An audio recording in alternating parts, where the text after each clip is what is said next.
Alors ici, en fait, c'est Radware et Cisco, deux géants de l'informatique qu'on ne présente plus, qui ont organisé pour une première fois en Europe, en fait, un challenge d'ethical hacking. En gros, c'est quoi? Ils mettent leur matos dans les mains de potentiels hackers qui trouveront en tout cas le moyen, ou pas, de rentrer, de passer les sécurités, de bloquer, d'intercepter des données, voire d'injecter du code malveillant.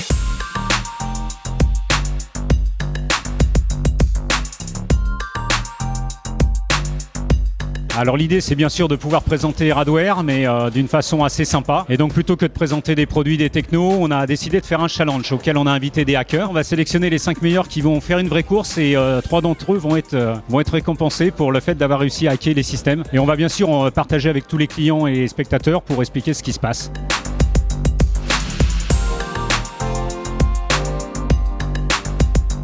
Pourquoi Cisco et Radware? Naturellement, Cisco, en tant qu'acteur, que leader dans le marché du Next-Gen Firewall et du Next-Gen IPS, a souhaité intégrer les technologies de protection DDoS au sein de nos équipements et donc nous avons un partenariat fort entre nos deux sociétés. Aujourd'hui, cet événement est vraiment l'opportunité pour nos clients, pour les participants, de voir la vraie vie en fait, comment ça se passe et ô combien les hackers sont sophistiqués et quelles sont les méthodes de protection que nous, Cisco et Radware, pouvons mettre en place.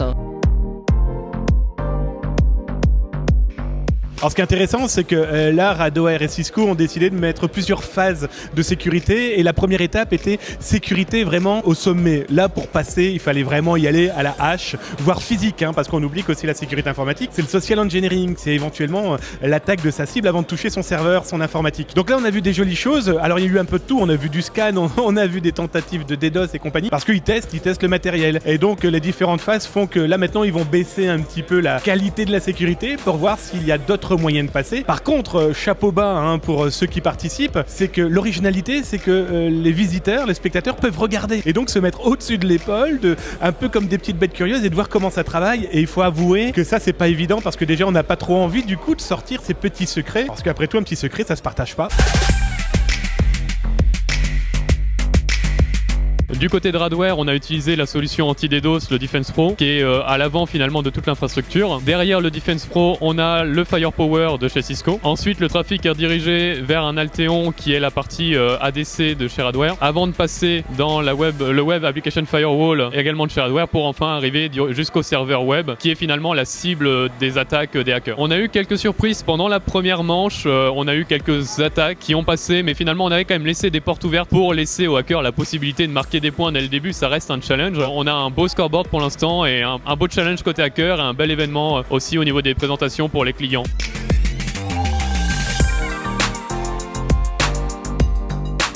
Au début, c'était assez difficile puisque nous avions toutes les protections d'activer, ce qui nous a forcé aussi à avoir de la patience pour pouvoir réaliser des attaques de plus en plus complexes dans le temps. Comme Topotam a bien résumé, il y avait 3 phases. Donc la première phase, on n'a quasiment rien pu passer. Il y avait des protections, je pense qu'il y avait une whitelist, donc c'était quasiment impossible de faire des choses. Et donc la deuxième phase, j'en parlerai pas, mais c'était une phase médium. Et la troisième, qui était une phase vraiment très ouverte, où on a pu passer tous nos scripts, enfin tout ce qu'on voulait, quasiment toutes les attaques, il n'y avait aucune protection. Et donc la finale, qui était, je pense, un niveau médium avec d'autres protections, et là aussi on a pu repasser certaines choses, et d'autant plus qu'on avait déjà les attaques en tête et tout, donc c'était un peu plus simple. Ce qui était aussi assez appréciable dans ce challenge, c'est que entre les différentes phrases, il y avait un petit temps de pause, et donc là ça permettait un peu soit d'aller peaufiner des scripts, des payloads pour ensuite attaquer la phase suivante. Le fait que le public soit juste derrière nous, entre là limite un peu en étant un tout petit peu intrusif parfois, il y avait des points positifs et des points négatifs. Je commencerai un peu par les points positifs en disant que ça permet un peu de voir comment nous on travaille,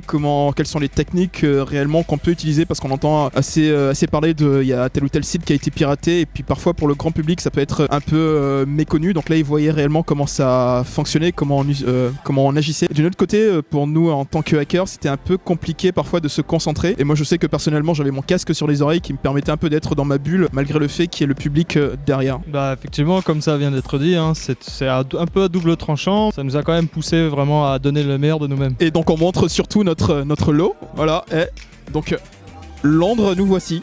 À bientôt.